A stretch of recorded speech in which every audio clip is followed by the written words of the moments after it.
Fala galera, boa noite. Estamos aí juntos para mais um SecurityCast. Sejam bem-vindos. O nosso webcast sobre segurança da informação, pentest e computação forense. Meu nome é Alcion Júnior, sou pentest, pesquisador. E agora eu vou passar a palavra para o nosso convidado de hoje, né? Nosso webcast de hoje, que a gente vai falar sobre análise de malware, o que acontece, por onde começar, falar dos primeiros passos, como é que você tem que seguir seu estudo.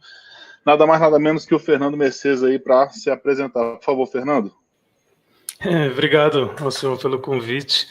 Valeu, galera do SecurityCast, estão fazendo um trabalho legal pra caramba, principalmente nesse momento de quarentena, lockdown que a gente está.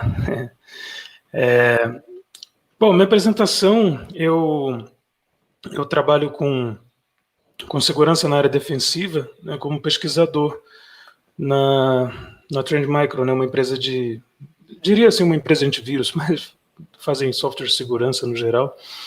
E basicamente eu faço pesquisa lá, muitas delas envolvem malware, e aí, por consequência, sua análise em diferentes plataformas, assim, o que cair, né, o que pegar, se eu conseguir analisar, eu tento fazer lá. E aí, em paralelo, também faço um trabalho assim, parecido com o de vocês, né, de promoção de conteúdo e tal, de geração de conteúdo no mente binária.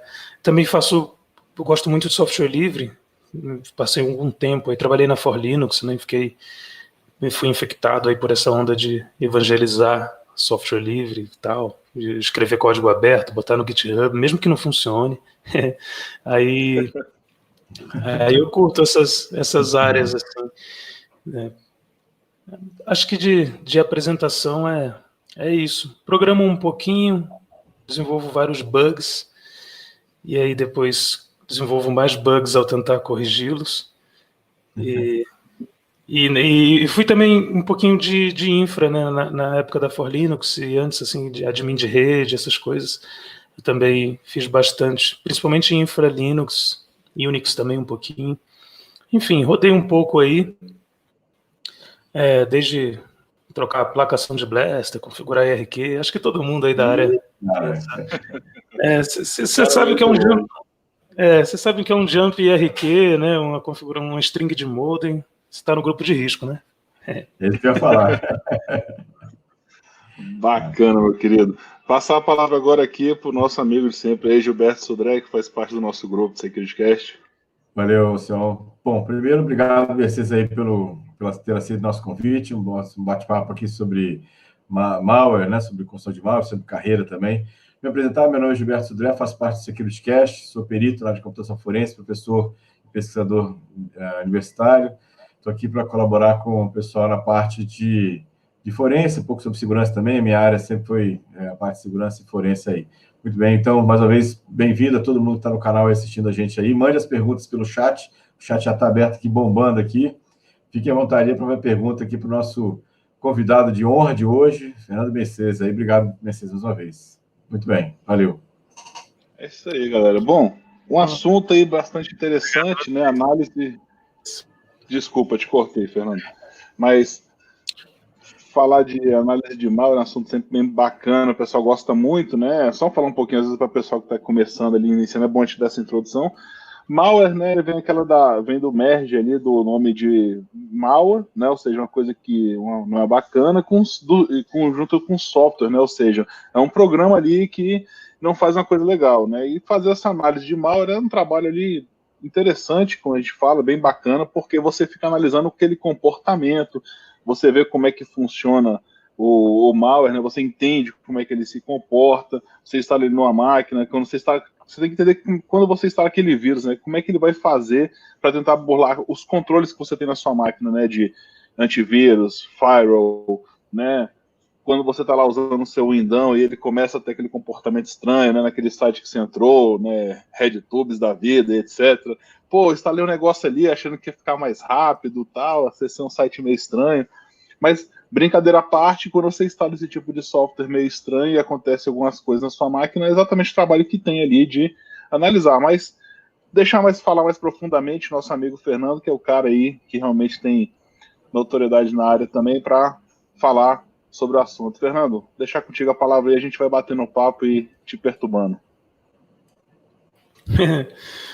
Demorou. Isso, eu lembro, você estava falando sobre Windows, né, entrar em site, pegar coisa e tal, e eu lembro não ainda em malware, mas em engenharia reversa de uma forma geral, assim, que eu costumo dizer que a análise de malware é uma aplicação, né, uma das aplicações de engenharia reversa. Mas eu lembro de um momento em que eu estava na casa de uma, assim, sabe, eu trabalhava numa empresa e tinha uma chefe que muitas vezes chamava para consertar o computador dela, assim, né, só porque, sei lá, era minha chefe, né, então eu tinha que ir lá. Aí, beleza.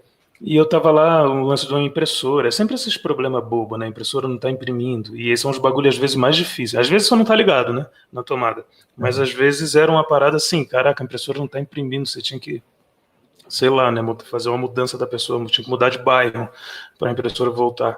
E aí eu lembro que tinha um driver, né, da HP lá e tal, que ele tentava criar uma entrada no registro e por isso não imprimia só em cores, né, em preto imprimia.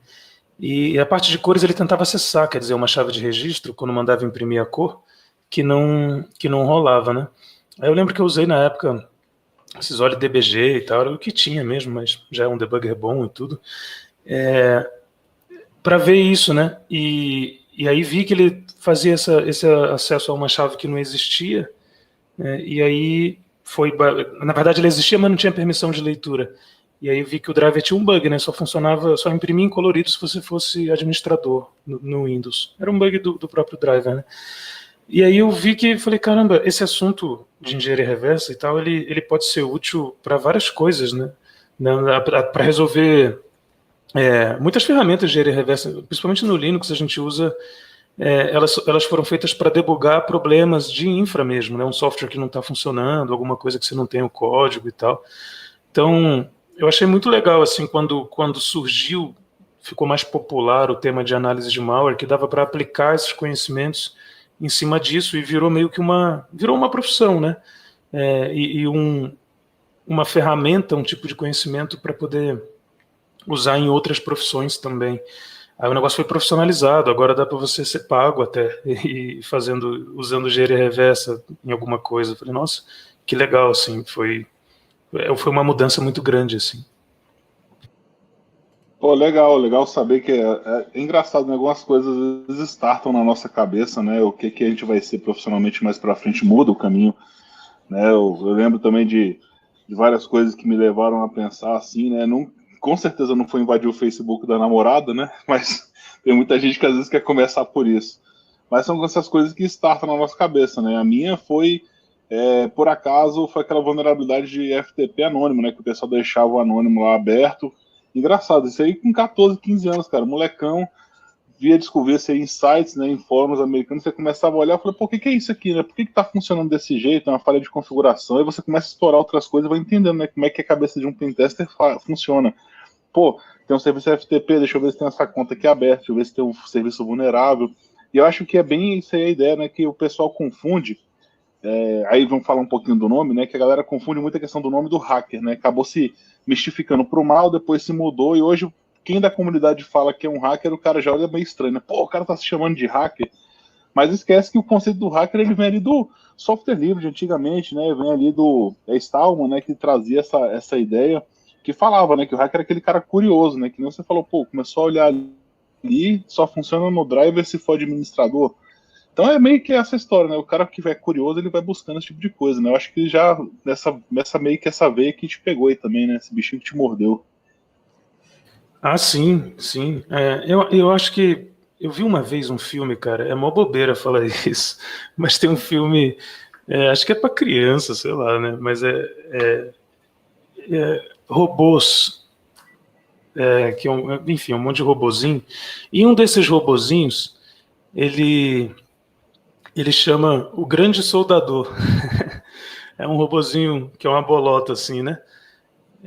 Esse robozinho, ele fala assim, ele tem um lema, ele fala assim, encontre um problema e resolva.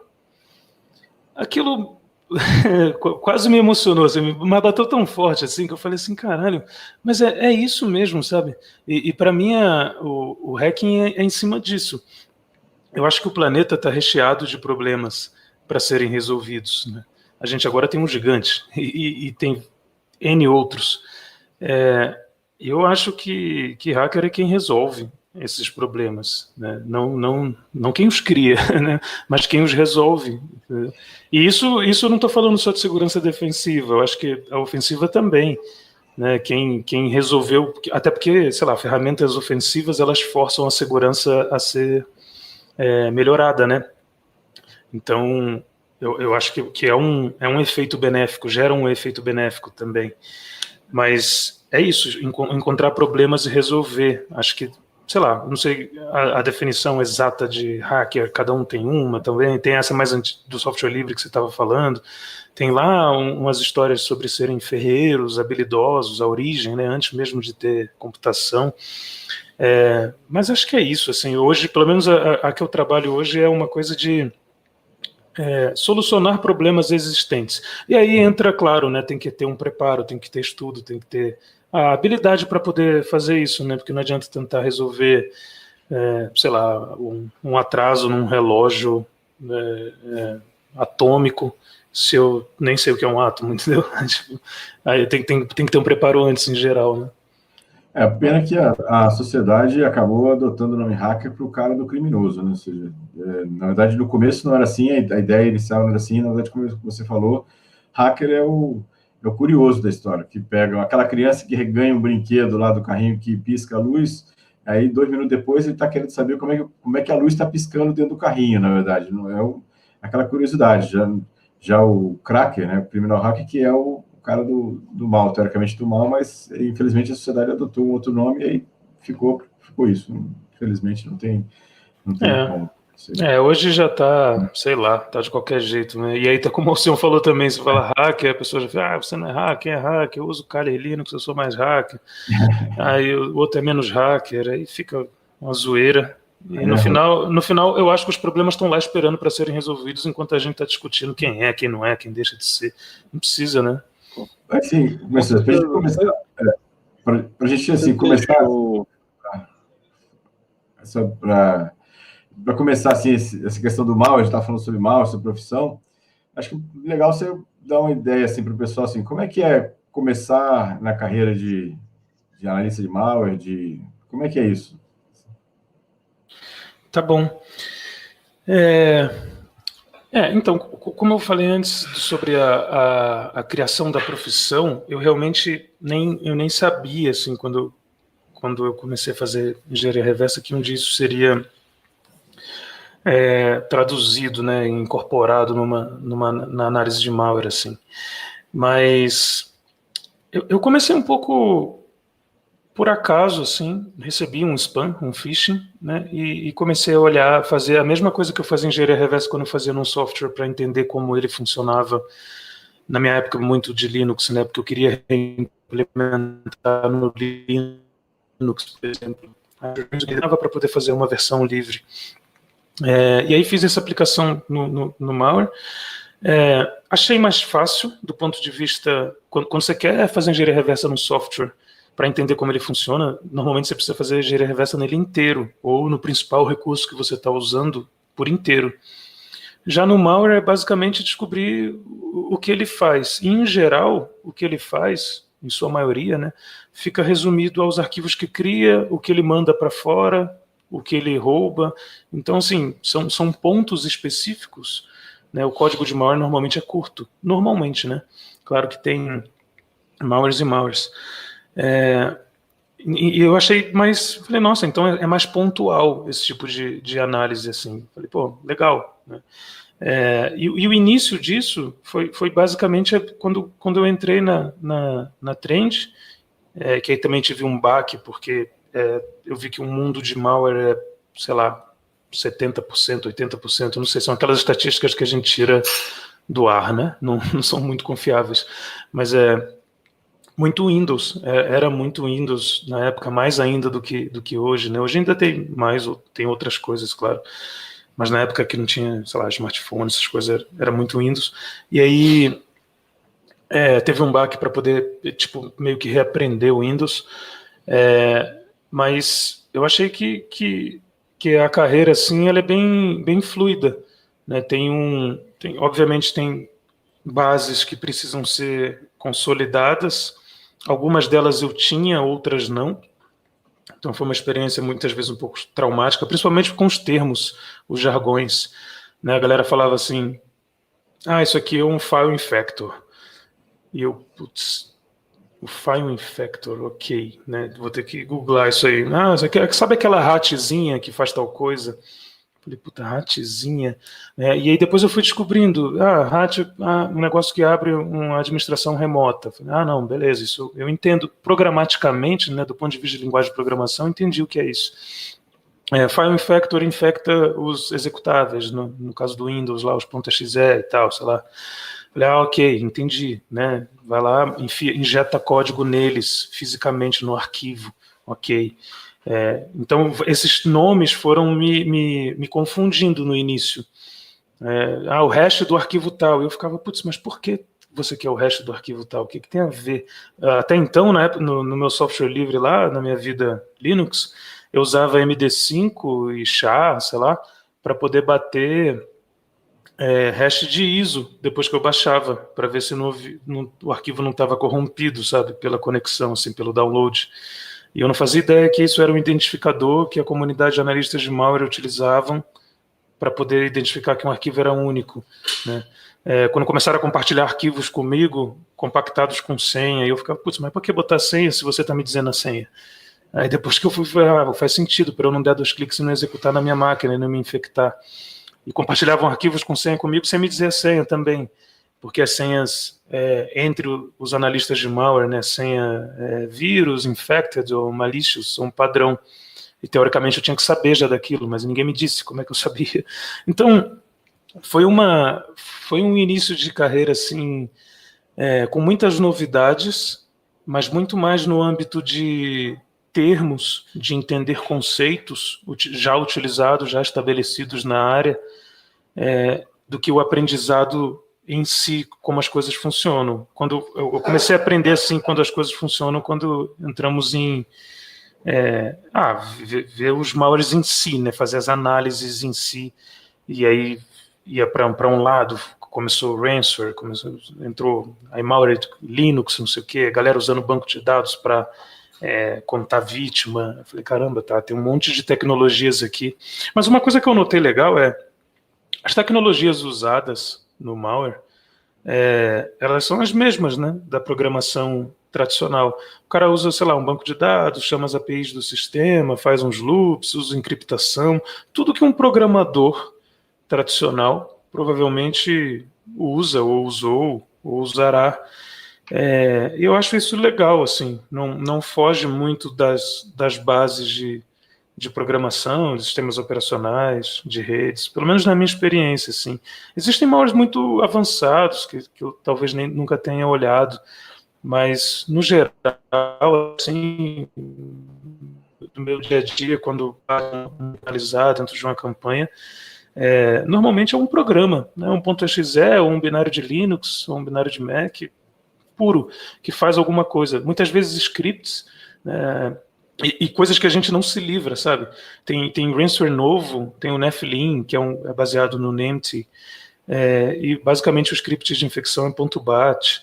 Então, tipo, eu lembrei, .bat, aquele bagulho que eu estudei no MS-DOS, né, que era um parto para conseguir fazer um loop, fazer um negócio lá, você mandava autoexec.bat, aquele cara, né, eu não sabia que diabo era aquilo, se era morcego, se era bat de bet, ninguém entendia.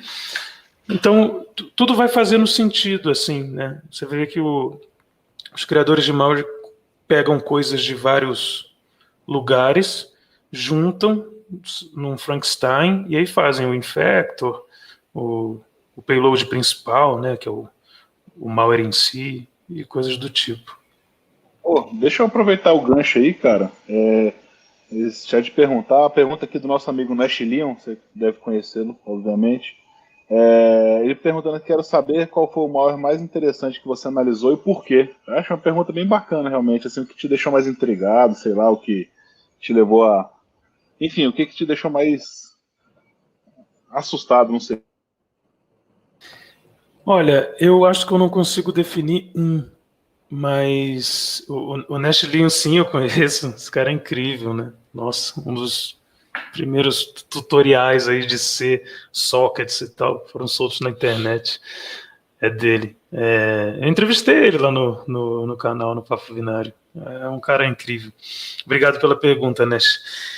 Então, eu não consigo definir provavelmente. Eu tenho algumas lembranças de recursos em si, né, que malwares utilizaram, assim, que eu gostei, né. Assim, era mais na web, que foi um cara que invadiu um site sueco, um WordPress sueco, quer dizer, sueco que eu digo só porque estava hospedado na Suécia, né, mas sei lá se o dono era sueco. E ele meteu uma web shell lá, ofuscada, bastante ofuscada em PHP, né? E ele usou um negócio bem legal, assim, que ele fez.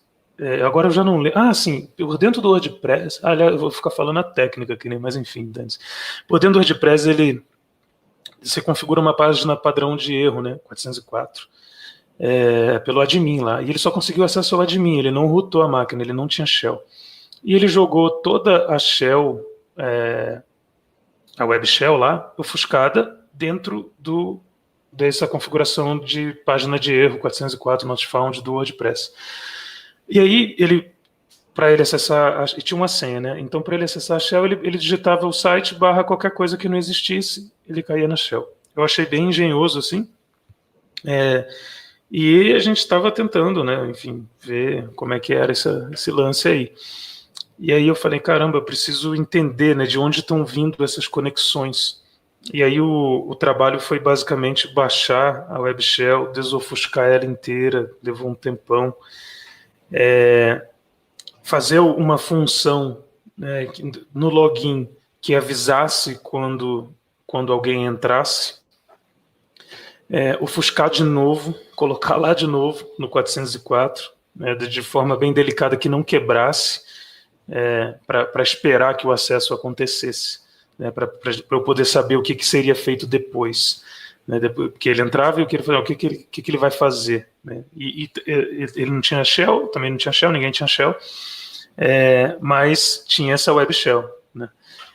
Então foi uma experiência legal, assim, e isso foi uma coisa que eu achei interessante. Um outro interessante foi para Linux, assim, era um ransomware que tinha tinha muita versão para Windows e tinha versão para Linux também. E a versão para Linux, né, tinha um bináriozinho ELF lá, que acho que foi o primeiro ransomware que eu vi extremamente funcional em Linux, que levava em consideração todos os pontos do sistema operacional, usava tipo dev random, não sei o que, para gerar sys, fazer que o cara considerou, né, quem criou, considerou, apesar de partir do mesmo código-fonte, considerou as questões no Windows e no Linux como usar recursos do sistema que um tem e o outro não tem. E foi muito legal porque, decompilando, dando uma olhada assim, eu vi um monte de coisa, assim, como fazer, né, técnicas de programação mesmo, que foram muito úteis, assim, de aprender. Falei assim, caramba, então o cara mata um processo assim, né, o cara mata sei lá, agora eu não lembro exatamente, mas eu lembro que ele estava redirecionando, tipo assim, para não gerar nenhum output, redirecionando todo o output do próprio processo para dev null, de maneiras muito criativas, assim, que eu nunca vi em tutorial nenhum na internet de programação, sabe, ou de Linux. Então, você acaba aprendendo muito, né? Eu lembro de ter visto o código-fonte também daquele Black Energy, que afetou as plantas de energia e tal. E o código-fonte escrito em C, limpo. Aí você baixava assim, um programa e mandava compilar no Visual Studio, compilava inteiro. Esse caramba, nenhum programa, os programas de direito, né, assim que você baixa, os códigos-fontes do GitHub, que não são malware, muitas vezes você baixa, vai compilar, dá um monte de erro de dependência. E o malware do cara compilava perfeito, assim, sei lá, com meia dúzia de warning e tchau. Falei, meu Deus, é muito bem feito, assim, quase uma obra de arte, sabe? Eu reconheço o trabalho de quem faz. Eu imagino que o objetivo, né, talvez não seja muito nobre, mas tem uns códigos, né, uns certos pedaços aí, uns pieces, né, uns certos malwares assim, que tem uma inovação que eu acho incrível, assim, você aprende muito analisando e estudando, até porque você fica, acho que tudo que assim, ofuscação de código, todas essas coisas assim vieram por essa galera, né? Quem na Intel pensou que ao invés de botar uma instrução call, alguém faria, sei lá, push mais hatch, né? Quem pensou que poderia o EIP pular para o meio de uma, entre aspas, né, o meio de uma instrução para quebrar um disassembler? Caramba, essa galera, eles fazem coisas assim incríveis. Então não tem uma resposta em si, tem vários momentos mesmo, que eu poderia ficar falando horas aqui, porque foram vários momentos de aprendizado fantásticos. Bem bacana, cara. Nessa tua... Desculpa, Sodré. Desculpa. Nessa área, assim, eu acho bem bacana que tudo tem uma metodologia, né? Tudo começa de um ponto, vai para outro, você não chega lá. Aí fizeram uma pergunta legal sobre análise estática e dinâmica. Qual que seria mais rápida, né? Talvez você falar um pouco da metodologia acabaria de fazer uma metodologia rápida, né? Como funciona na cabeça, assim como tem na do pentest, obviamente tem também na análise de malware. Se puder falar rapidamente, como seria o teu trabalho no dia a dia quando você pega o malware, o que começa a fazer, né, para analisar ele? Eu exploro muito a estática, eu gosto muito dela. Tanto que eu fiz uma ferramenta, um toolkit, né, que chama PEV, que é só de análise estática, assim, só e focado em PE. Hoje a gente mantém o Jardel, a gente mantém ele lá. Tipo assim, normalmente eu começo com a estática mesmo, porque eu quero saber, assim, eu tenho curiosidade de saber em que linguagem foi feito aquilo, para eu já me preparar, né, psicologicamente, principalmente, né, se eu vejo que sei lá, um binário feito em C++, ou Borland C++, ou Visual C++, ou um binário feito em Go, eu já sei mais ou menos depois por onde eu vou. Então, eu exploro bastante a estática. Normalmente eu baixo um arquivo novo, já jogo no DAI, que é o Detect It Easy, uma ferramenta legal pra caramba, que já diz compilador, não sei o que, se tem proteção, se não tem, já identifica strings, tipo alfabetos usados em Base64, ou funções criptográficas, ou chaves RSA ou AES, que ele encontra no binário. Então já me preparo para talvez isso tenha criptografia, talvez seja um ransomware. Então eu gosto muito de explorar a estática, assim. Vejo o número de sessões, se eu vejo que o binário tem uma sessão, eu falo, putz, já é um binário que já fizeram alguma maldade. Se tem 200 sessões, também. Agora, se tem 4 ou 5, provavelmente ele está tranquilo. Eu vejo as permissões das sessões e tal, o tamanho, né? Tem uma sessão zerada, puta, deve estar... Pode ser que esteja diante de um packer, de um binário empacotado e tal, comprimido. Então, a estática me diz muita coisa sobre isso. Às vezes tem string solta também, e aí você já vê de cara o que está rolando em algum nível. Já tem as funções que usa, né, e tal. Isso vale tanto para Windows quanto para Linux, né, no caso, assim, que são as duas plataformas que eu mais olho. Depois disso, aí eu decido, assim, se for um código pequeno, e dá para ver isso num disassembler, né, tipo Ghidra, Binary Ninja ou AIDA, dá para ver o tamanho do código. Se for um código pequeno, muitas vezes eu nem preciso rodar. Também tem uma coisa assim, às vezes você baixa o malware, ou recebe, e aí você tira o hash, joga no Google, você já encontra um relatório, né, de alguém que já fez análise, ou dessa sandbox online, E aí você já vê alguma coisa também. Mas se for realmente novo, aí tudo bem. Aí parte para análise mesmo, né? E aí, dependendo do tamanho do código, se for um código que olha assim e fala assim, putz, não está dando para entender, e ele precisa ser rodado, com o disassembly já dá para ver onde eu preciso parar, né? E aí abro num debugger, aí parto para a dinâmica, né? Abro num debugger e... Deixa eu tirar o somzinho aqui. Abro para a dinâmica, abro num debugger e começo boto um breakpoint onde precisa mutar, ou precisa parar, e rodo, né? E aí vejo especificamente aquele trecho de código que eu não entendi no disassembly, por exemplo. Eu não fico rodando ele inteiro, sabe, uma hora inteiro, porque muitas vezes passa, sei lá, muitas vezes não precisa, né? Por exemplo, se é um rancer, normalmente eu vou direto para a rotina de encriptação.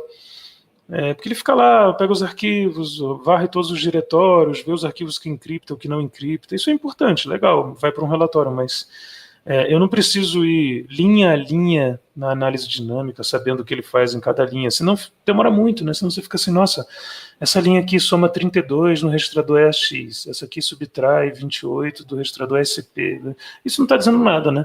Para um relatório de análise de malware final. Que ninguém quer saber se ele moveu, né, o valor 35 para EBX. Ele quer saber o que ele faz, entendeu? Então eu tento ir direto para o que ele faz. O que acontece? O que pode acontecer? Eu me ferrar, infectar minha VM, encriptar tudo. Aí eu começo tudo de novo. Matias, tem uma pergunta interessante aqui. A gente está falando muito na época de inteligência artificial, né? Já existe alguma coisa usando machine learning para criar algum malware ou coisa parecida com isso? Que a pergunta foi do Antônio Frederico. Aqui. Cara, eu nunca explorei muito. Eu conheci recentemente. Aliás, eu acho que eu comprei o livro na pré-venda e ele nunca chegou. Eu preciso até olhar isso. O que aconteceu? Que era um livro chamado Data Science, ou Malware Data Science. Eu vou dar uma googlada enquanto eu falo. Mas é um livro relativamente novo que envolvia sobre... É isso mesmo, Malware Data Science. E até hoje não chegou o meu livro. E ele fala lá, detecção e atribuição e tal, e tem a ver com machine learning, big data e blá, blá, blá. O que eu vi foram pesquisas assim, de pesquisadores que conseguiram gerar modelos para detecção, na área de detecção de malware, na área de defesa, e outros pesquisadores que conseguiram gerar modelos que envenenam, não sei se é esse o termo exato dentro da área de inteligência artificial, mas enfim, enganam esses modelos. Então induzem eles ao erro, né? Induzem o treinamento, ao treinamento do machine learning lá, ao erro. Eu nunca vi, e confesso que a gente já procurou, enquanto time, né, lá na empresa, um malware que efetivamente utilize isso, seja para evasão, seja para infecção ou para qualquer outra coisa. Ainda não vi. Não vi mesmo. Acho eu que não existe, mas, putz, né, se existe e eu não sei, é porque está funcionando também, né? Se existe e as empresas não sabem, é porque tá de boa. Está funcionando. Sim. Legal. Opa. Deixa eu te falar, por acaso você já pegou algum malware? Antes de fazer a pergunta, eu ia até pedir pro pessoal aí que, se puder no nosso canal, dar o like no nosso vídeo aí, se inscrever no nosso canal.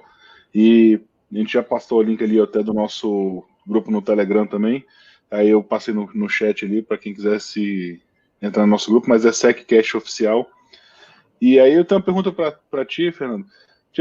Por acaso você já pegou um malware que foi criado pelo mesmo grupo, pela mesma pessoa, né? Mais de uma vez você pegou para analisar e você começou a entender pela característica, pô, esse código eu conheço, ou teve alguma assinatura que às vezes o cara quer deixar a assinatura dele, né? Que tem uma galera que gosta de aparecer também, falar foi eu que fiz, tal. Já rolou isso contigo? Cara, essa pergunta é muito boa, porque eu acho que isso é o primor da coisa, sabe? De assinatura, com certeza, a galera mete o nome mesmo e tal, já rolou. Nome não, né? Nick, né? Mas isso daí tudo bem. Agora, o mais interessante, que eu acho que é a primeira parte da tua pergunta, que é no estilo de código. A gente, né, muitas vezes não sabe exatamente, né, quem é, mas enfim, dá para entender isso, né? Esse malware aqui foi criado por essa mesma pessoa aqui, ó. Ninguém codaria desse jeito, do mesmo jeito igual, porque programação tem disso, né? É uma ferramenta. Então, com ferramentas você constrói coisas, mas em geral vai ser sempre diferente, né? Provavelmente, se alguém pedir para você fazer um programa e para eu fazer o mesmo programa, nós vamos gerar 2 códigos diferentes, mesmo que seja na mesma linguagem, assim. Então, os vícios de programação de cada programador, eles acabam sendo revelados assim no código. E você vê, claro que o assembly, né, quando você desmonta, você não vê coisas tipo nome de variável, coisas do tipo. Mas você vê ordem, você vê estilos de programação, assim, ó, coisas que poderiam ser um array e o sujeito declara 30 variáveis, aí o outro pega e faz igual. Aí você vê que, nossa, tem uma coisa que... aí o programa começa igual e chama funções meio que na mesma ordem. Então, de fato, rola de fazer essa identificação, de saber que está tratando pela mesma coisa, às vezes mesma linguagem. O DAI, por exemplo, ele detecta a versão exata do compilador e do linker, que foi utilizado no caso de malware para Windows, né? Para Linux também, ele tem uma detecção boa para ELF. E aí você vê assim, nossa, o mesmo estilo de código, né, usando Microsoft Visual Studio, sei lá, 2017, com essa mesma versão de linker, né, gerando você olha assim, tem cara de ser o mesmo grupo, né, e aí é legal, porque aí você começa a montar uma cadeia de... você aproveita análises anteriores, né? Dá para fazer coisas assim. Se tiver um disassembly, você consegue criar suas próprias assinaturas para funções, aí você sabe... Porque às vezes você fica debugando uma função um tempão e você descobre que ela converte, sei lá, maiúsculo para minúsculo. Aí você não precisa debugá-la de novo, né? Você cria assinatura para ela. Aí você pega um segundo malware do mesmo grupo e ele já reconhece lá que essa função converte maiúsculo para minúsculo. Pronto, é menos uma para analisar. Aí eu costumo dizer que malware, assim, ó, quanto mais você analisa, menos você analisa, justamente por isso. Você vai criando uma memória assim, quase muscular, sabe, de funções e técnicas que você já bate o olho e aí vai vendo, assim, você tá vendo a chamada assim, sei lá, load library, não sei o que, você fala, ok, o cara está carregando em tempo de execução uma biblioteca ao invés de importar. Né? Aí você começa a ver o cara pegando o endereço da getproc address, não sei o que, de algumas funções específicas da API do Windows. Nossa, puta, tá querendo injetar. Você começa a deduzir coisas. Você pode errar, né? Mas você pode... É igual o processo de branching de processador, sabe? Você pode errar, mas você pode acertar também, né? Com grande chance de acerto. Como é que você assim, imagina o malware como arma de guerra? A gente já viu o Stuxnet, que foi acho que talvez seja o primeiro, né, não sei se foi o primeiro, mas pelo mais famoso, com certeza. Isso vai evoluir agora, juntando aquela pergunta da inteligência artificial. Como é que você vê essa situação do malware usado como arma de guerra, como ataque? Como é que você vê isso? Cara, depois que eu vejo notícias assim, ó, do tipo implante em placa-mãe, implante em placa de roteador, de não sei o que, aqueles microimplantes, não sei o que, atribuído a sei lá que país, eu acho que isso já está acontecendo pra caramba, assim, não tenho...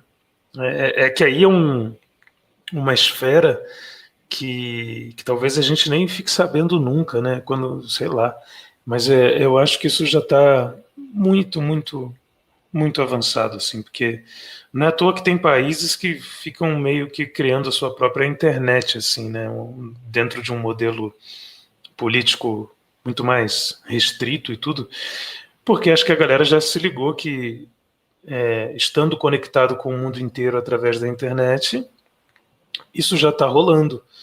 Então, eu não duvido mais de nada, assim. Eu acho que sei lá, eu tenho a impressão de que privacidade é meio que uma ilusão, sabe? Hoje em dia, talvez o melhor caminho seja, se você não quer, sei lá, ter problemas, não fazer nada que prejudique ninguém, porque se fizer e alguém com poder e grana tiver interesse em saber, vai saber, sabe? Eu acho, assim, porque não tem como, não adianta. A gente tem as proteções básicas contra malware para não infectar nosso computador e, sei lá, não roubar grana ou não encriptar arquivos. Mas entrando nessa esfera num contexto político, né, de espionagem industrial, não, que aí tem mais uma via comercial, mas um contexto de cyberguerra ou coisa do tipo. Nossa, depois do que se falou, de Stuxnet, coisas do tipo, Black Energy, é tudo possível, assim, ó, e não tem, sei lá, pesquisa ou análise de malware que segura esse rojão. Teve uma vez que eu fui fazer um painel sobre aquele WannaCry, e aí tava tinham pessoas de várias empresas, né, de antivírus. E aí a gente falou, sei lá, durante 1 hora no painel, e aí um cara comentou assim, um monte de gente falando aí, no final foi um inglês lá que resolveu o problema. E eu falei, mas é isso mesmo, né? Depois esse inglês foi preso lá, não sei, por associação com outro mal, não sei qual parte disso é verdade ou não.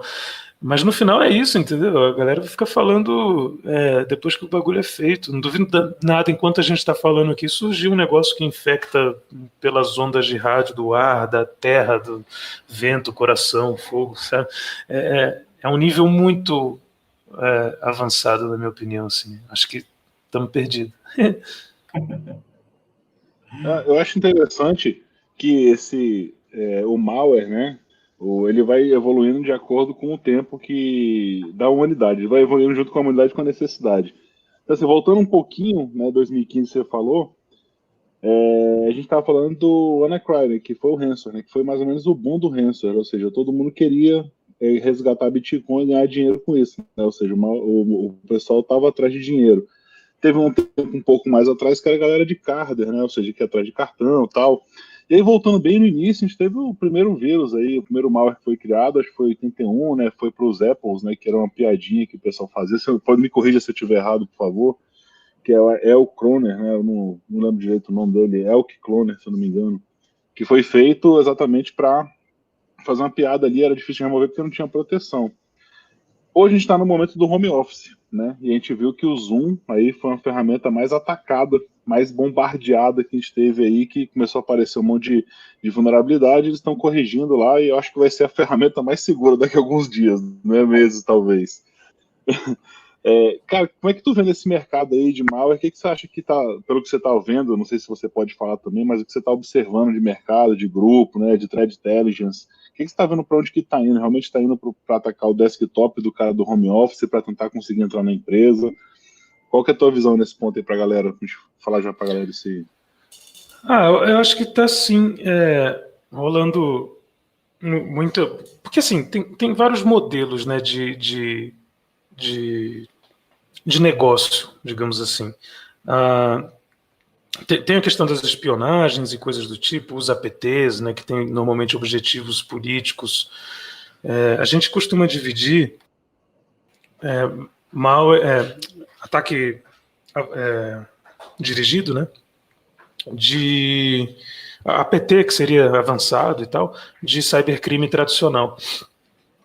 E aí, teoricamente, assim, às vezes tem coisas que compartilham de objetivos parecidos, mas, em geral, a gente teria o cybercrime tradicional atrás de grana, né, de fazer grana para si, e o ataques mais avançados, assim, atrás de informações e tal. E aí tem contexto de espionagem comercial ou, sei lá, país versus país. Nesse primeiro ponto, que é a questão mais do home office, eu acho, quer dizer, nesse ponto de cybercrime, assim, acho que está aumentando muito, porque não é à toa que a galera começou a fazer Muitos ataques, assim, eu teve essa olhada para o Zoom de pesquisa de vulnerabilidade, mas na questão de malware teve muita gente usando, inclusive, phishing do próprio tema, né, da Covid-19, usando esse tema, phishing da caixa, o negócio da grana, que o auxílio emergencial, né, phishing dizendo que ia dar cerveja de graça, assim, a galera começou a usar coisas do tema para isso. Eu comecei a monitorar qualquer arquivo .exe que surgisse na internet com o nome de Covid, Corona e tal. E vi um monte de besteira, algumas piadas, mas um monte de malware também. Então, eu acho que o número de infecções assim em desktops, né, e que normalmente é feito pelo cybercrime, que é basicamente grana, acho que está aumentando sim, e é preciso tomar mais cuidado, né? Que é basicamente, não tem muito o que fazer além de instalar antivírus, essas coisas e tal, manter atualizado, aquelas recomendações genéricas, né? Não clicar em nada, mas enfim, no final das contas vai definir mesmo se você pega ou não. É muito usuário incauto, né? Porque o usuário técnico e talvez o público, né, do que a gente está falando aqui, dificilmente vai se infectar, né? Agora, o usuário comum, né, que clica, sabe, nas fotos do churrasco que ele não foi, esse não tem muito o que salvar, entendeu? É aquele caso que você pega a máquina do usuário e abre, tem 4 antivírus gratuitos instalados, assim, e ele fala, por que você usa 4? Eu falo, não instalei nenhum deles, não fui eu. Então, assim, nem foi ele que instalou os 4 antivírus, foram sites, né, que ele vai clicando, vai instalando. Do mesmo jeito que ele instala os antivírus, ele instala os malwares junto, né, e aí já virou um zoológico. Então, acho que nessa época de quarentena, esse tipo de infecção só vai aumentar. Tanto que a galera criou uma iniciativa muito legal, que foi aquele CTI League do Covid-19, tá? Um monte de pesquisador de malware junto, e de threat intelligence, só para tratar de coisas relacionadas ao Covid, para compartilhar IOCs, né, URLs, hashes de arquivos maliciosos e tudo, entre as empresas, assim, para fazer um task force mesmo, task group, e tentar combater essas ameaças, porque assim, só completando, né, não sei se estou me alongando muito, mas tem ransomware em plena quarentena parando o hospital. E por mais que a gente pense que talvez os criadores do malware não tivessem alvejado os hospitais em si, chega lá, sabe, por spam, por phishing, por seja lá o que for. E aí, assim, meio... ultrapassa até o limite de falar assim, o cara é mau, né? Chega a ser burro mesmo, né? Porque pode ser alguém da família dele que não vai ser atendido porque o ransomware dele parou, entendeu? E aí você fala assim, mas não tem muitos criadores de malware, né? Pode ser, né? Realmente não tem muitos, assim, não sei, mas tem mais gente infectada do que gente criando, claro. Mas tem muita gente que distribui. Tem o cara que faz a plataforma para enviar o spam, tem os caras que compram dos criadores de malware e distribuem, são os operadores, né? Então, assim, é uma cadeia de muitas pessoas que elas podem ajudar a se matar, entendeu? Ou matarem pessoas da sua própria família, assim. Se parar uma empresa de entrega que queria entregar máscaras, um álcool em gel, um remédio, se para uma rede de supermercado, se para um hospital, sabe? É um momento que todo cuidado é muito pouco, porque às vezes a pessoa com ideia de fazer bem para si, que é ganhar dinheiro, já que ela acha que aquele dinheiro vai fazer bem para ela, né? Eu acho que não, porque acho que ela vai, enfim, gastar com uísque falso e maconha ruim, ela pega e acaba fazendo mal para si. Então, sei lá, acho que a gente tem que ficar muito alerta e, sei lá, se algum criador de malware está ouvindo, acho que não é o momento para você trabalhar, cara. Você está com várias perguntas aqui, mas vou tentar reunir 3 aqui que tem a ver com a questão de quem está começando, acho que pergunta aqui primeiro, que sandbox você usa, que ferramenta você usa no dia a dia, Radar 2, GHydra, UIDA, e que livros essenciais você está para quem está entrando na área. Então, fala sobre ferramentas, sandbox, ferramentas e livros. Só para você dar um resumo aqui, que tem a ver as 3 perguntas aqui. Ferramenta de sandbox. Olha, eu raramente uso, justamente porque eu falei sobre análise estática e depois a dinâmica em pontos específicos, né? Normalmente eu monitoro a minha própria VM com as ferramentas de monitoração. Eu até mostrei uma no curso de análise de malware que a gente lançou, que foi a API Monitor, da Rohitab. Agora, uma que eu conheci, que eu gostei e achei, eu acho que é de graça, eu não tenho certeza se tem alguma coisa paga, é uma chamada N.Run. Eu achei legal assim, o visual dela, a interface e tal, online, né? É que eu no trabalho eu não posso usar assim, em geral, sandbox públicas, porque às vezes eu estou com samples que ninguém tem, né? Então eu não posso fazer o upload para usar coisas online, assim. Mas... então, no geral, é isso. Mas essa N.Run eu achei legal. Só que eu não sou um grande conhecedor de muita sandbox, talvez não seja a melhor pessoa para indicar, porque eu não sei fazer um comparativo entre elas, sabe? A outra era ferramentas do dia a dia, é isso? Exatamente. Ferramentas do dia a dia, o DAI, com certeza. Né? E o DAI nem é um software assim que está presente nos cursos de análise de malware e literaturas. Ele é mais hacker, digamos assim, né? Ele talvez seja mais para o lado, sei lá, mas eu acho ele incrível. O AIDA Pro, com certeza, também. Acho incrível também. Esse API Monitor, da Rohitab, eu gosto muito. Olha, eu acho que, assim, em sua maioria... o PA Studio, para fazer uma análise inicial, eu gosto. E... em princípio, é isso. Teria que... Se eu lembrar de mais alguma...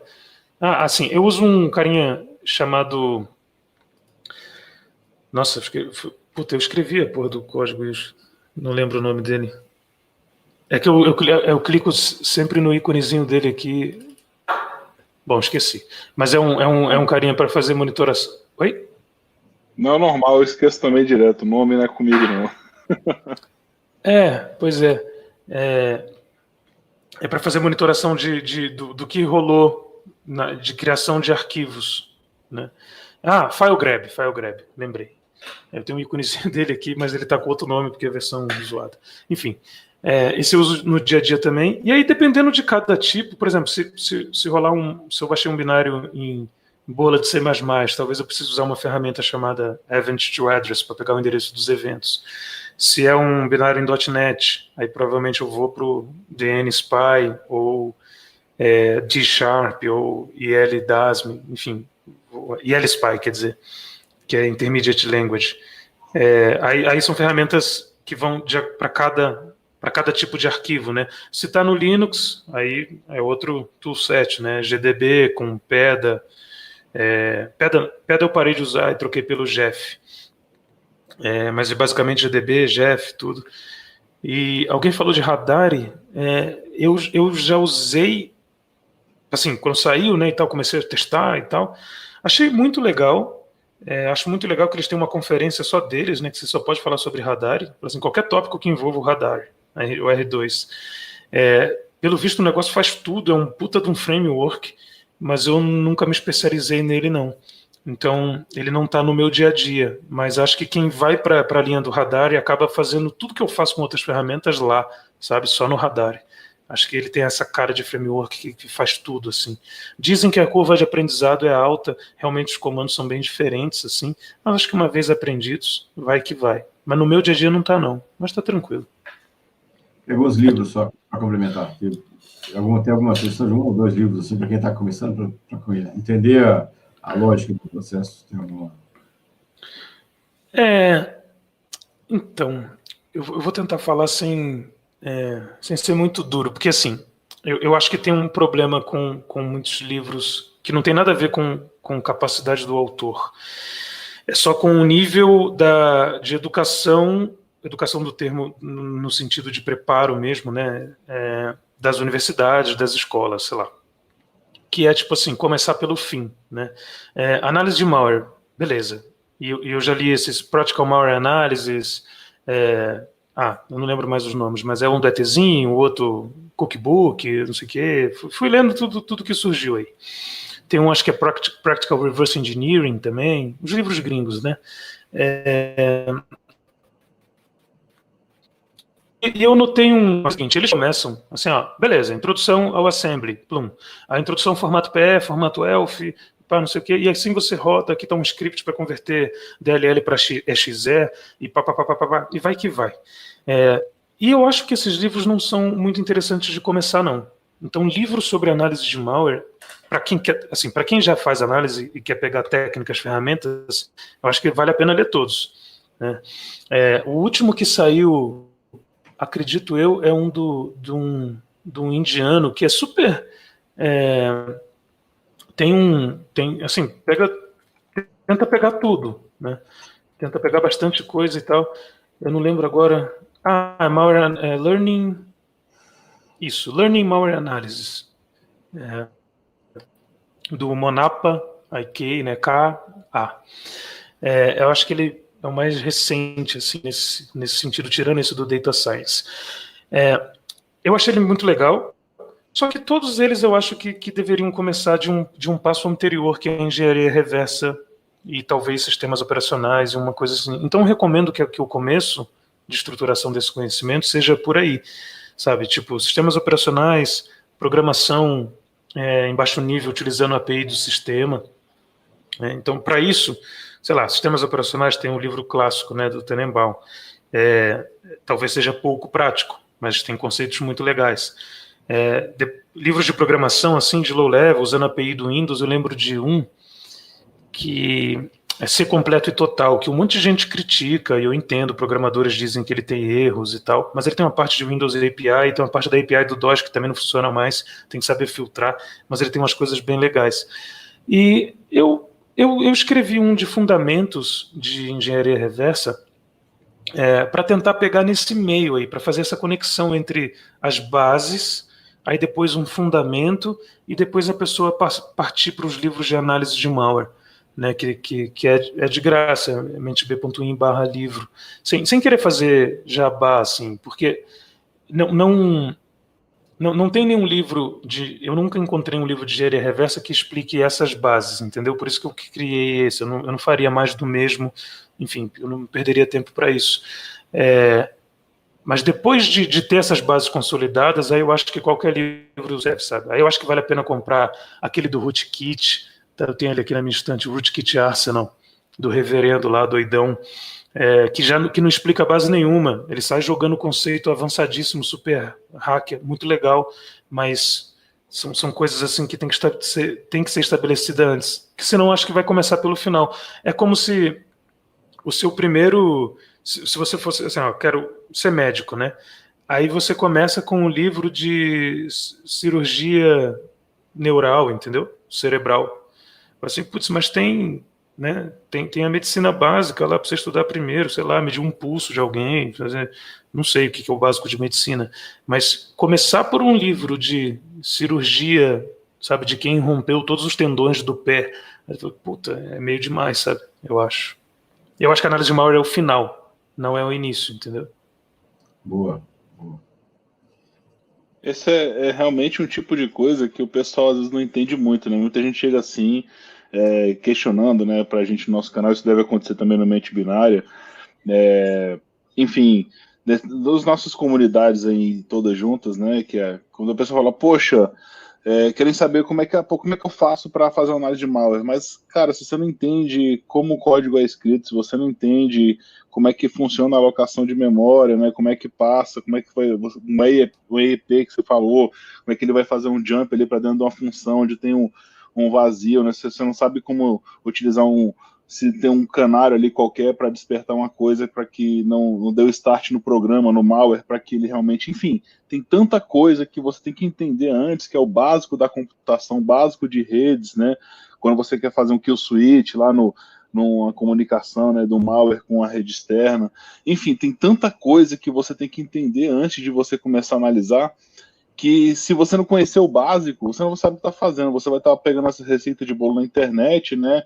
Pegando o MS 1710 lá, qualquer da vida, e executando aquele mapa, pô, invadiu uma máquina, acabou. Você não está entendendo, não vai atrás para pesquisar o que está acontecendo, né? Desculpa, eu puxei um pouco ali meio que para o pentest, mas foi para fazer analogia. E tem que entender por que está com a comunicação que está passando, né? A conexão TCP ou DP, qual porta está saindo, é a porta básica, tem uma porta a mais aqui no meu servidor. Cara, é muita coisa. E o pessoal às vezes quer chegar, como você falou, no fim, né? Não, como é que eu faço para fazer uma análise estática daquele código e entender como funciona? É muito mais coisa que isso, né? Eu entendo que possa parecer um pouco entediante, né? Você fala assim, putz, eu quero fazer análise de malware hoje, eu quero fazer hoje. Aí alguém vem e fala para eu estudar, porra, Tannenbaum, C complete total, TCP/IP Illustrated, tudo isso primeiro, não quero ver essas porra. Ok, quem está assim, né, com essa pressa, beleza, né? Faz uma VM, pega o malware, baixa lá, e pelo menos usa aonde você travar para voltar aos conceitos. Tentou desassemblar lá, viu um erro, desassemblou errado. Ok, vai estudar como um disassembly é feito. Aí você vai ver que você vai ter que estudar coisa como linear sweep, não sei o que, como um disassembly é montado. Aí você volta, né, para trás, aí você acaba estudando programação. Pode ser que você precise gerar um códigozinho simples, fala, putz, não estou entendendo, esse disassembly do malware aqui está muito grande. Então, beleza, faz um hello worldzinho e desassembla. Aí você fez o Hello World, então você sabe onde está seu código. Aí você vai conseguir entender mais ali. Pelo menos vai voltando, né, para poder pegar as bases de acordo com o que você está querendo fazer. Porque eu reconheço que você não precisa tirar o Cisco CCIE, né, da vida lá para poder entender um C2 do malware.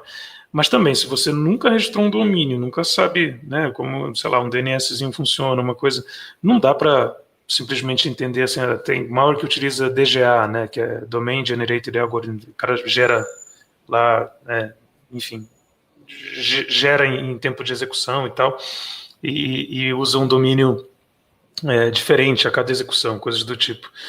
E aí, se você não souber, né, no mínimo, como é um registro de um domínio e coisas assim, pode ser que você não entenda. Né? Pode ser que o malware extraia informação utilizando consulta DNS, sabe? Sei lá. Pode ser que ele baixe comandos utilizando registros TXT de um servidor DNS. Aí, assim, você nunca deu um apt install bind 9 para ver como funciona e subir o seu DNSzinho local, essas coisas de infra, né? Ou web server e tal. Vai ficar complicado, mas eu acho que pelo menos tentar fazer ir voltando para ir se reestruturando pode ser um caminho se você está com pressa. Se você não está com pressa, acho que fazendo as coisas no caminho mesmo de programação, depois de redes e tal, sistemas operacionais que você quiser trabalhar, acho que vale a pena, porque é muito legal, é muito interessante. Você pega um Windows Internals da vida, o livro, se você dedicar mesmo, ele nunca vai falar sobre malware, provavelmente. Mas é muito interessante, entendeu? Você vai ficar olhando lá e tal. Aí tem um capítulo inteiro sobre threads, que você talvez nunca veja um malware utilizando threads tão bem quanto naquele capítulo. Só que cria o seu programa multithread, que seja, cria um ping multithread, entendeu? Sei lá, faz alguma coisa assim. Aproveita aquele conhecimento ali. Na hora que você vê um malware utilizando uma thread, que seja, bobinho, você vai bater o olho direito e falar, beleza, de fato, create thread, é nóis, não dá nada aqui. E aí segue o jogo. Legal. Cara, teve uma pergunta aqui. Desculpa, André. Vai lá. O Jorge, o Jorge perguntou se você já conseguiu parar algum malware enquanto ele estava sendo executado em uma empresa. Enquanto estava sendo executado em empresa... Olha... Infecção, provavelmente, né? Oi? Durante a infecção, provavelmente, né? Ou durante a... Não, mas eu acho que é mais por uma questão do meu estilo de trabalho mesmo. Assim, como eu fico na área de pesquisa, eu não atuo, né, em casos que estão rolando assim. Então, aí seria mais uma galera que responde a incidente, né? Um time de IR, coisas do tipo. Então eu nunca fui envolvido numa coisa que está acontecendo naquele momento, sabe, urgência, o telefone tocar na madruga, aquela coisa meio filme lá. Não é meu dia a dia, não. O meu é um pouco mais passivo, assim, tipo de, tá rolando uma campanha de malware, estou analisando os arquivos aqui com calma, enquanto ele está infectando, tipo, não é minha responsa parar uma infecção, no geral. Mas é parar a campanha, a infraestrutura por trás dela. Aí sim, aí eu já consegui, mas no cliente em si, não. Opa, tava no mute aqui. Tem uma pergunta que eu achei interessante aqui. O que fazer quando você está há bastante tempo, né, alimentando correlacionador de OC, criando várias correlações, é o Vitor Neves está fazendo. Mas você não tem um cliente, uma vítima, ou seja, não tem a materialidade, né? O que a gente pode fazer com isso? Continuar coletando, mantendo histórico de diversos grupos, abordar processos. Coletando inteligência sobre malware, mas não tem um cliente que foi afetado, é isso? Acho que foi isso mesmo que ele quis dizer. O que fazer quando você está bastante tempo coletando, alimentando o correlacionador, você cria várias correlações, mas você não tem um cliente vítima, né? Ou seja, não materializou, acho, ali com alguém. Isso. Não tem uma infecção, provavelmente, né? E aí... Aí acho que é uma pergunta na área de threat intel, né? Diria assim, né? Tá juntando muita inteligência sobre ameaça, correlacionando e tal, mas não materializou aquilo. Cara, eu acho que hoje em dia os malwares são muito voláteis, assim, né? Os criadores criam novas campanhas o tempo inteiro e raramente reusam. Acontece, mas vão criando coisas novas com muita facilidade. Até acontece algum reuso de infra, mas aí você vê C2, né, servidores usados para suportar malware, que já foram servidores do ransomware, de uma botnet, de 8 diferentes tipos de cavalo de Troia e tal, e aí você fica perdido, você não sabe mais de quem é quem, aquele negócio ali. Eu acho que a inteligência hoje ela está muito volátil. Eu não sei se dá para fazer isso. Você entra num feed lá, numa coisa tipo um Alien Volt da vida, e você vê milhões de registros e de correlações, e toda vez que eu pego alguma coisa nova, eu vou lá buscar e dou um search, não tem nada, sabe? Tipo, porque é realmente novo. Aí eu acho que é um pouco frustrante. Se essa inteligência ela tiver, que o Vitor estava perguntando, né? Se ela tiver um foco, tipo assim, isso aqui é só malware IoT, ou isso aqui é só ransomware, né? Ou isso aqui é só malware que afeta, sei lá, o Cone Sul. Eu acho que se você tem isso, vale a pena talvez manter, vender como serviço, abrir como um feed, né? Se você quiser monetizar isso para as empresas e ajudá-las a se protegerem, se tiver qualidade, né? Agora, se for genérico, né, de malwares assim do mundo inteiro, que tem lá, sei lá, anos de registro, eu infelizmente não sei se tem muito valor assim, porque eu acho que perde muito hoje, está perdendo muito rápido, sabe? Então precisaria olhar. Eu não consigo te responder com muita precisão porque eu não conheço a qualidade, né? Que tipo de informação tem nesse teu repositório. Mas ou você torna o específico, ou se ele já talvez oferecer para alguém e tal. Porque eu acho que não tem muito o que fazer mesmo. Eu mesmo não guardo quase nada assim comigo. Guardo dos malware que eu analiso na questão de recurso, sabe? Analisei um malware aqui que injeta no Explorer.exe. Aí eu tenho um caderninho que eu ponho assim, esse hash injeta no Explorer.exe. Esse outro hash aqui testa o idioma do Windows que está rodando. Esse outro hash aqui, sei lá, é multithreaded. Que aí depois, quando eu precisar de exemplos, eu já sei, eu tenho exemplos de um malware que faz cada coisa. Então eu guardo mais por isso.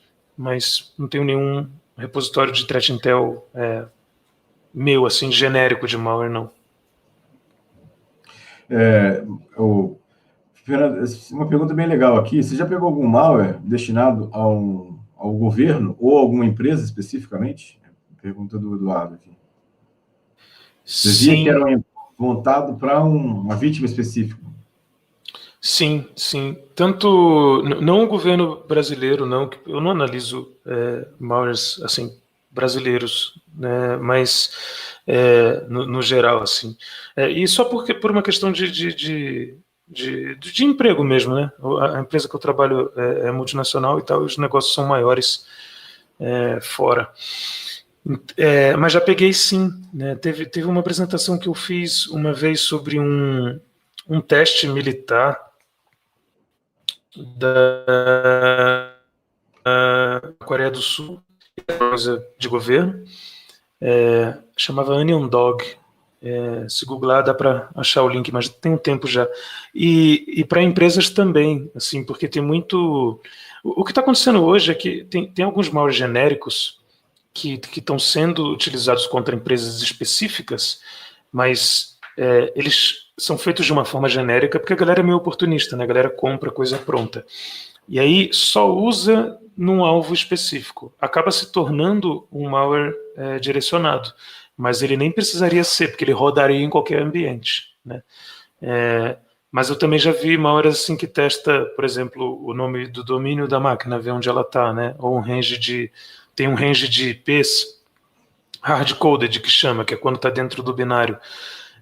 Aí você sabe que houve uma enumeração da rede anterior e depois o código foi criado.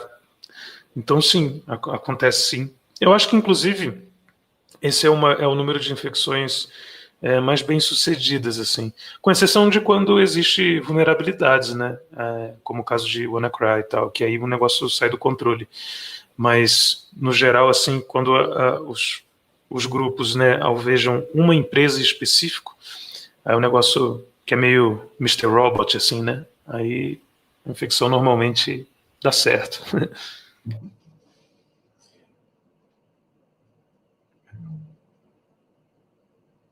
Alcion? Acho que o Alcion caiu. Deixa eu aproveitar aqui. Tem uma pergunta aqui do Gleice perguntando: você considera válido e didático escrever malware para estudar o funcionamento? É engraçado essa pergunta, porque eu acho que sim, vai. Eu estou respondendo assim, né, de uma forma pessoal. Eu sei que isso é meio foda, assim, as pessoas falam, você não tem como falar de forma pessoal porque tem a empresa. Mas, cara, eu quando entrei na Trend, me falaram claramente, né, falaram, você não pode escrever nenhum tipo de coisa que pareça malicioso, né, publicamente tudo. E eu entendo, né? Porque tinha aquela lenda de que a galera falava assim: as empresas de antivírus escrevem os vírus para poder vender o antivírus. A pergunta que estava na lista aqui para fazer aqui também. Se é fato ou fake, não é isso? Olha, quando eu entrei para a área, era fake. Eu não sei se no início as empresas fizeram isso para conseguir alguns clientes. Aí eu não estou ligado. Mas eu acho que isso há muitos anos não faz sentido. Eu nem sei se rolou, né? Mas porque assim, malware novo todo dia, né? Sei lá quantos malwares são criados por dia, mais de 100 novos por dia, com certeza. Isso falando de um país, talvez. Então, acho que nem precisa, né? Fazer isso. Mas se rolou isso antes, aí eu já não sei. Agora, eu esqueci a primeira pergunta. Escrever malware para fins didáticos, que você acha que vale a pena?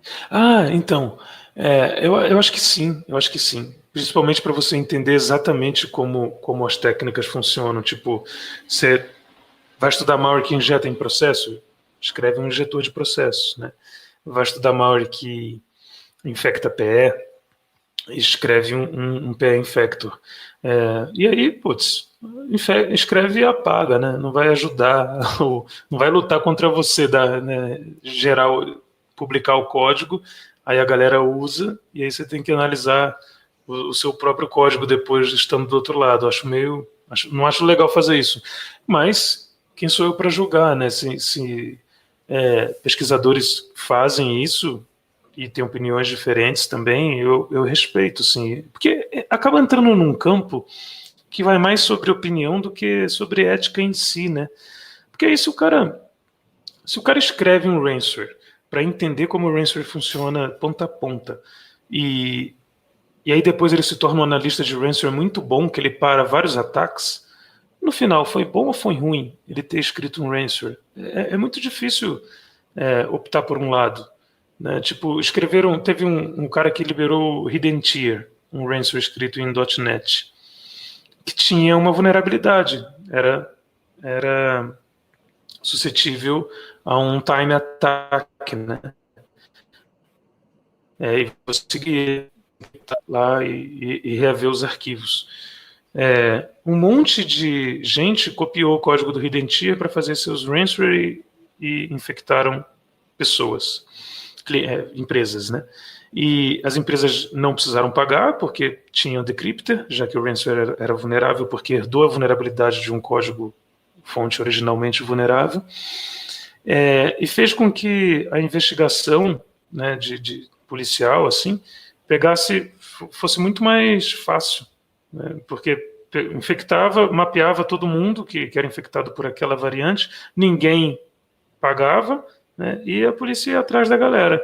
Então, no final, se houve sucesso em prender gangues que utilizam ransomware, será que o cara que fez o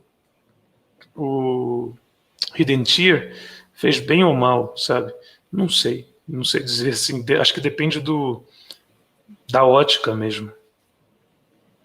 Bom, Fernando, tem um pessoal perguntando aqui sobre treinamento, se a gente indica algum. Cara, obviamente, eu sei que você faz alguns treinamentos e tá na vibe do coronavírus-like, né? Ou seja, treinamento online e tal. E, assim, queria que você falasse um pouquinho dos treinamentos que você toca lá, cara. Acho que é bacana pro pessoal saber. Tá bom.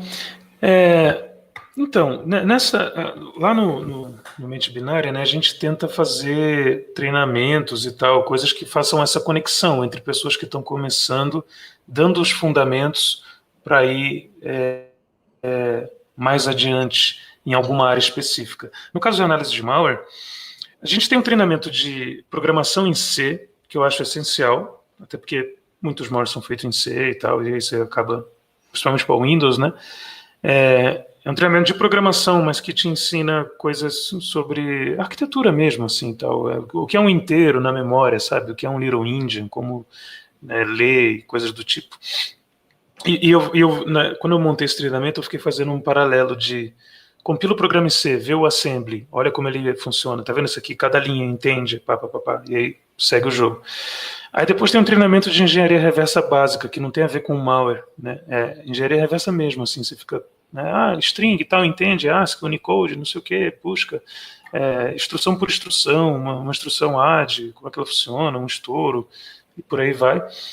E agora, por último, a gente fez um de análise de malware, né, que eu chamei de AMO, análise de malware online, que ele ainda está rolando. E aí ele já entra numa aplicação de análise de malware. De outros, assim, então assim, a gente tem esses três nessa linha, né, e tem um de ferramenta, que é o Ghidra. A gente fez um treinamento só de Ghidra também, que é tipo um AIDA Pro, digamos assim, né, um disassembler e tal. Open source, a gente fez um também. O Leandro fez lá da equipe. E aí tem os treinamentos de exploração, aí já vai para outro caminho, né? Tem um de desenvolvimento de jogos também, que é outro caminho, mas aí na área de análise de malware são esses quatro, eu acho, né? O C, o Cero, que é o de engenharia reversa, o Ghidra e o AMO, que é o de análise de malware.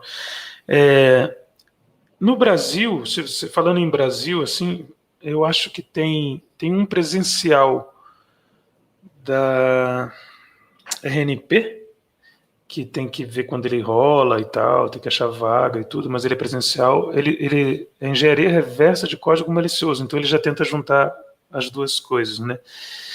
Tinha um extinto que eu digo porque acho que ele parou de dar aula, do Ronaldo Vasconcelos, que é análise de... Eu não lembro agora o título, mas eu sei que ele liberou, quem buscar aí. Ele já está um pouco antigo, eu lembro que usava o Windows XP, o LDBG, porque foi a época que ele montou, mas acho que vale a pena olhar, né, de treinamento. Eu sei que o Alexandre Borges, que palestrou na conferência, também dá um. Eu acho que é o que tem. Assim, eu acho que são esses... A gente lá, não sei se tem mais em outros lugares, tá? Eu não conheço, mas eu também não fiz. Os que eu olhei foram do Ronaldo, que eu olhei o material, não fiz, né? Mas eu olhei o material. O da RNP eu também olhei o material e também achei bem legal. O da RNP foi escrito por um brasileiro, que acho que não está mais no Brasil e tal, mas era um cara que era da McAfee, né, na época, antes da Intel comprar, e era bem legal, assim. Só que está um pouco antigo. Enfim, eu acho que os caminhos, buscar esses materiais assim, e fora, acho que fora, né, inglês, aí tem, sei lá, acho que aí tem muitos, né, deve ter internet. E tem os, para quem é milionário, tem os da Sans, eu acho. Só que aí você tem que ter uma grana considerável, né? Acho que nem a quarentena eles reduziram o preço, mas ok. Só para complementar, tem o curso do Rafael Salema também, que palestrou com a gente, da Go Hacking, né, de análise de malware online, também, que ele ministrou, ele está na Inglaterra, mas ele está ministrando. Já teve uma turma, não sei se vai ter outra aí. Ah, boa, não sabia. Eu vi a apresentação dele e ele foi um dos caras que falou que ele faz malware para pesquisa, né? Para entender e não tem vergonha de falar disso. Eu achei legal, assim, é o jeitão dele mesmo. Faço e entendo e quero fazer e é nóis. E ele falou sobre ofuscação, né, no evento. Não sabia que ele estava com curso. Legal, legal. Então, mais um. Bacana. Beleza. Tem mais alguma pergunta aí, André? Ou a gente já vai partindo aí? Deixa eu ver se tem alguma... tem uma pergunta aqui curiosa, na verdade, né? Que pergunta assim: já houve algum caso que algum criador de malware te identificou, né, como analista do malware e te ameaçar ou algo do tipo? Eu acho que eu nunca dei trabalho para eles. Então, não, assim, acho que por vários motivos. Um é que eu realmente não olho para malwares brasileiros, assim, não trabalho com clientes aqui, né? Isso não é tipo assim, eu trabalho só com clientes gringos, não é isso não. É só porque acho que o lucro mais sei lá, deve ser alguma questão, né, de grana da empresa, assim, de ter lucros maiores nos países, assim. E outra que, assim, eu não tenho nada contra eles, entendeu? Eu acho que são pessoas e merecem todo o respeito. E alguns são programadores muito talentosos. Eu acho, não vou dizer que eu acho legal o que eles fazem, mas assim, por um lado, de novo, entra em questões, né, de ética. De ética não, sensíveis, né? Se eles não fizessem malware, eu talvez não tivesse esse emprego, né? Então não sei se eu agradeço ou se eu desagradeço, entendeu? Mas eu nunca estabeleci uma relação de guerra com criadores de malware, assim, eu acho. Estamos aí, né? Analisando o código, eles estão fazendo o trabalho dele, eu estou fazendo o meu. Acho que a gente coexiste em harmonia. Eu só lamento porque, assim, as pessoas... eu acho que todas as pessoas merecem ficar em paz. E eu acho que o cara fazer um malware, né, ficar tentando prejudicar alguém, tirar grana e tal, e eu já vi frases do tipo, a gente não rouba das pessoas, a gente rouba do sistema, a gente rouba do banco. Gente, não é verdade. As pessoas têm dor de cabeça, por mais que elas vá no banco ter que ligar para reaver sua grana e tal, não sei o que, e talvez até consigam, elas têm dor de cabeça, né? Isso gera um prejuízo mental nas pessoas, sim. E eu acho que também quem cria malware e solta nunca dorme tranquilo, sabe? Fica sempre tenso, sempre naquela coisa de tomar volta de um lotter daqui, um lotter dali. É uma vida muito escondida, né? É uma vida muito, assim, eu acho muito primata. Eu não acho que ninguém merece ter essa vida. Então, eu não tenho nada contra, mas eu acho que as pessoas que estão fazendo isso talvez possam repensar, porque esse talento é muito melhor aproveitado ajudando as pessoas e muito mais bem reconhecido. Você vai ficar muito mais feliz e muito mais em paz, que é o que você quer. No final, a pessoa quer ganhar grana para ficar em paz, né? Só que essa paz ela nunca vem por causa do método que ela escolheu. Né? E talvez se você mudar um pouquinho esse método, né? Tipo aí o Rafael estava falando, né? Que ele faz malware para pesquisa. né? Então ele não precisa usá-los para cometer crimes, para depois ficar fugindo, ficar tentando se esconder. Dá para continuar fazendo malware, inclusive, né? E ficando de boa, entendeu? Recebendo um salário, sei lá, trabalhando de casa, ficando tranquilo, sabe? Não é R$ 1.000 a mais ou a menos, ou uma garrafa de uísque a mais ou a menos, ou uma baladinha a mais ou a menos que vai preencher nada na sua vida, sabe? O ideal é sempre você usar isso pro bem, né? O que eu vejo é você utilizar isso aí, porque por que não ganhar dinheiro de forma correta, né? Eu pego isso aqui que eu aprendi e vou trabalhar na Trend, vou fazer o trabalho que o Salema tá fazendo lá dentro do trabalho dele lá, agora tá fazendo a pesquisa no fora. Por que não ganhar de forma lícita, né? Poder dormir, deitar em paz e saber que vai pingar o salário e cada dia melhorar, né? Não tem porquê. Tem porque isso, né? Bom, cara, Fernando, primeiramente aí, cara, acho que já vai partindo pro final. Acho não, né? Vamos partindo pro final. Não sei se você quer dar aí algum aviso ainda pra galera, falar mais alguma coisa, mas de antemão, eu já te agradeço aí por ter participado com a gente, tá? Queria agradecer também as mensagens, todas as perguntas, a galera que participou ativamente, né? Realmente trazer teu nome aí foi uma coisa que trouxe bastante gente para nosso webcast, é bem bacana, né? A gente sabe que é um horário complicado, né? Final de noite, mas a pandemia está ajudando de alguma forma, né? Esse trabalho que a gente faz, que você faz também no Mente Binária, né? Que é um trabalho de webcast que já tem mais de 5 anos aqui, você também já tem um bom tempo aí que está fazendo, tá bem legal. Então agradecer a galera que está participando no nosso webcast. E eu te agradeço, vou botar as palavras aí para deixar você falar suas palavras de agradecimento aí para a gente ir encerrando já. Beleza. Cara, primeiramente, de verdade, assim, né? Acho que é muito importante isso tudo que a galera tá fazendo, né? Vocês, tem um monte de evento pipocando e tal, a galera jogando pro online. Acho que a área de segurança tá incrível, incrivelmente bem quitada, assim, a galera querendo, né? Muita vaga aberta, muita coisa remota. Uma das poucas profissões, assim, né, que dá para fazer remoto. Não todas, né? Eu sei que nem é todo mundo de TI que não sofreu com isso. Tem muita gente que foi demitida ou sofreu redução, mesmo sendo em TI, talvez mesmo em segurança também. Mas mesmo assim, né, ainda é uma área muito digital, né? Você está na frente do computador o tempo inteiro, então dá para fazer alguma coisa.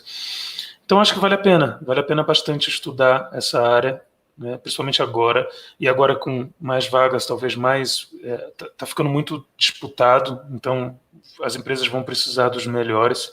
Acho que o estudo tem que ser priorizado nessa área, sabe? Esquece, sabe, outras coisas assim. Eu recomendaria muito cuidado com as distrações, porque você abre o browser com 68 abas, sendo que de 2 delas sai som, e você tem 1 milhão de aplicativos, e com cada um deles com 300 grupos, e aí nesses grupos você fica vendo, sei lá, né? Eu mesmo tenho os grupos de meme, tenho os grupos de um monte de coisa, e os grupos de segurança, né? Onde muitas vezes é muita zoeira, e que é legal, mas é legal para perder tempo, né? É legal para você encostar ali, tomar um café e tal, e dar uma olhada nos grupos, dar uma zoada, porque se você não usar para estimular, tirar dúvidas, colocar suas coisas para rolar. Gente, alguém já viu, sei lá, sabe como resolver esse erro aqui e tal, não sei o quê? Aí é legal, aí você vai compartilhando coisas. Porque senão o dia inteiro passa e quando você vê, você não fez absolutamente nada, sacou? E você perdeu, né, um dia que poderia ter dedicado estudando, assim. Então acho que é um momento de tomar bastante cuidado com as distrações e focar acho que nos problemas que o planeta tem, sabe? Olhou como o grande soldador diria, entendeu? Encontre um problema e resolva. Olhar os problemas que o planeta tem e fazer. Tem um monte de software esperando patch, de análise de malware, de pentest, de coisas do tipo, né? Esperando bug report. Tem um monte de softwares que as pessoas publicam e não tem tutorial, esperando alguém para escrever um tutorial sobre eles. Enfim, tem muito trabalho a ser feito, sabe? Muito mesmo, muito mesmo. O mundo precisa de muito mais calma. Se você desenvolver uma técnica nova para detectar ransomware, tem umas coisas muito legais que dá para fazer. Sei lá, acho que focar na resolução de problemas eu acho que é o que de fato te faz feliz. E aí tem uma dica adicional, se me permite, que é assim, eu vejo que o cybercrime, por exemplo, ele tem bastante foco na grana, né? O pessoal quer grana, quer grana, quer grana. Muitas vezes a gente se comporta de uma forma parecida. Qual é a profissão que vai me dar mais dinheiro, por exemplo? Eu lembro quando a Estácio, a faculdade lá no Rio de Janeiro, sem querer criticar, mas lançou uma faculdade de petróleo e gás, na época que estava o boom dessa área de vários empregos na Petrobras e tal. Eu falei, velho, faculdade de petróleo e gás, o que é? Quando eu me formo, eu sou o quê? Bretoleiro, gazeiro, que diabo é isso, sabe? Eu achei muito oportunista, não sei se aquilo fez bem ou mal para as pessoas, mas eu acho que, assim, as coisas têm uma razão para serem mantidas. Então, se você está resolvendo problemas, o mundo gosta disso, que você continue resolvendo problemas, e o mundo vai se encarregar de te pagar por isso, seja isso através de empresas, de freelancers, de qualquer outra coisa. Dinheiro não vai ser uma preocupação, saca? Quem tem dinheiro como objetivo, esquece para que está vivo. Você está aí para ajudar a sua comunidade, olhar para o lado, ver que as pessoas são iguais e fazer algo por elas.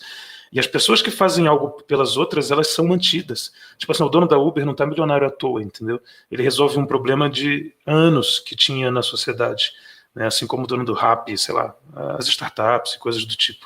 Então, são basicamente resolvedores, solucionadores de problemas que são mantidos para que isso funcione. Só que não é que você vai ficar rico, você vai receber a grana que é necessária para que você continue fazendo o que você está fazendo. Se mais pessoas precisarem do seu serviço, aí pode ser que mais dinheiro seja injetado em você, pelo universo mesmo, sacou? Você não precisa ir atrás dele. Dinheiro é uma ferramenta, não é o fim, é um meio, saca? Acho que é isso. Legal. Bacana ouvir isso, Sodré, meu amigo, vamos lá. Primeiro, Mercedes, quero agradecer a disponibilidade de ter vindo aqui, participado com a gente, foi muito bom, foi muito legal, assim, acho que o pessoal curtiu também, eu curti, bacana essas perguntas, foi muito legal, obrigado pela presença. Agradecer as pessoas que estão com a gente aqui, assistindo, mandaram as perguntas, participaram também, que foi muito, muito bom. Quem vai assistir a gente depois no vídeo gravado, que vai ficar gravado isso lá no nosso canal também, e nos canais de podcast também, que a gente vai colocar também o SecurityCast lá no ambiente, né? Curta o nosso canal, faça o link lá no nosso canal também, foi uma boa. Obrigado mais uma vez a todos aí, foi muito legal. Obrigado aí, um abraço a todos. Bom, obrigadão. Galera, valeu, realmente agradecendo novamente aí nosso amigo aí, o Fernando Mercedes, espero que a gente integre cada vez mais as comunidades de segurança, aproveitando esse momento de união e unir cada vez mais e acabar com esse ranço que o povo tem, né, que cada um sabe mais que o outro e o do outro não presta nunca, né, eu sempre falei isso, acho que a gente tem que quebrar e é a união que melhora tudo, né, não faz só açúcar, a união faz a força também, piadinha, mas bom... só lembrar do nosso site aí pra galera, tá? securitycast.com.br, acessem lá a nossa página. Nós temos o Facebook também, que é o facebook.com/seccast, só procurar lá. O nosso canal no YouTube que vocês estão participando, a gente pede para dar o like no vídeo, como sempre. Se inscrever no nosso canal, ativar a notificação, compartilhar com os amigos, que é sempre importante para ajudar nosso projeto. Lembrar que nós estamos em todas as plataformas em podcast, então de hoje para amanhã a gente já vai estar extraindo áudio aí e lançando todos os podcasts no iTunes, no Google Podcast, no Spotify e no TuneIn Radio, tá? Então a gente vai publicar lá. E em 15 dias aí, ou mais um pouco, a gente vai estar voltando com o nosso webcast aí com outro convidado para falar de algum assunto aí interessante da nossa área. Pô, só fazer uma coisa... alguém aqui, você curte sertanejo? Alguém curte sertanejo aí? Lembra do César Menotti? Viu o que o pessoal tava sacaneando no áudio do Gustavo Lima? O pessoal falando que o César Menotti era o maior pidão do mundo, né? O cara falou assim, caraca, bicho. Ele ganhava as coisas tudo chorando, né? Falou assim, pô, meu sonho, né? Era ter, não sei o quê. Aí o pessoal tava pedindo um curso aqui pra mim. Eu falei assim, pô, meu sonho, Fernando, era que a gente pudesse pegar um curso seu aí pra sortear lá no nosso canal lá do Telegram, entendeu? Esse curso ser online aí, sortear pra galera que tá pedindo. Se eu conseguisse isso um dia, ia ser bom demais. O curso do... tá. Pensei que você estivesse falando... o curso é mais de mal. Meu sonho era conseguir um curso desse pra sortear pro pessoal, entendeu? Se conseguisse isso, eu tô quase chorando aqui de tristeza. quem sabe a gente consegue esse curso para sortear lá no canal do Telegram depois. Cara, mas então, ó, com certeza, porque os cursos que a gente faz lá são todos liberados. Não, Pronto. é de graça mesmo. É só De entrar graça. lá no canal e seguir e fazer. Bom saber. Bom saber. Tinha que falar isso que o pessoal tava querendo saber quanto que era, tal, me perturbando aqui. Então é bom que a gente já Não, sabe não. já. Não, a gente faz um esquema de as pessoas doam, né? E aí os apoiadores doam para a gente e eles viabilizam todo o projeto. Então viabiliza para quem doa e para quem não pode doar, né? Então a gente vai mantendo. Enquanto a gente apoia o projeto com grana, então dá uma quantiazinha mensalmente, a gente fica com insumo para poder bancar tudo.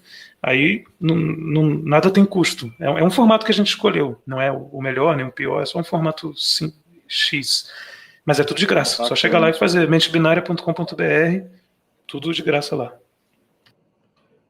Legal. Tá. E eu tô compartilhando com vocês, depois os números que a gente tem no SecurityCast pra gente encerrando aí, a gente vai postar lá no nosso grupo, nas nossas redes sociais, agradecer aí sobre o SecurityCast Live Conference, né, que a gente teve mais de 0,5 tonelada de alimentos arrecadados, foram mais de 50 pessoas que ajudaram na nossa live, 13 comunidades apoiando, mais de 6 mil pessoas durante toda a live, né, 7 palestrantes e foram mais de 100 perguntas. O senhor ativa a câmera, não deu para ver. Ativa a câmera. Ah, não deu para ver, não? Desculpa aí, Não. galera. Peraí. Eu vou fazer toda a minha tela aqui, que fica mais fácil.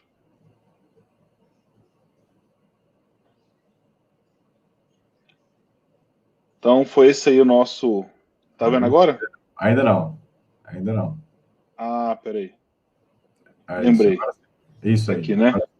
Isso. Então, galera, isso aí foi... A gente vai lançar esse banner aí do que a gente fez, né? O Fica em Casa Comigo, que a gente participou do projeto aí do YouTube. Então, a gente arrecadou isso aí, foram nossos méritos. Eu vou postar para vocês nas redes sociais e aproveita aqui nosso webcast de hoje para agradecer, né? Todos esses números que a gente conseguiu arrecadar com vocês aí. Muito obrigado mesmo. Pessoal, então para a gente fechar, valeu, né? Agradeço todo mundo e até a próxima aí. Abraço. Valeu, pessoal. Obrigado. Valeu, Mercedes. Obrigado aí. Obrigado, galera. Tamo junto. Tamo junto.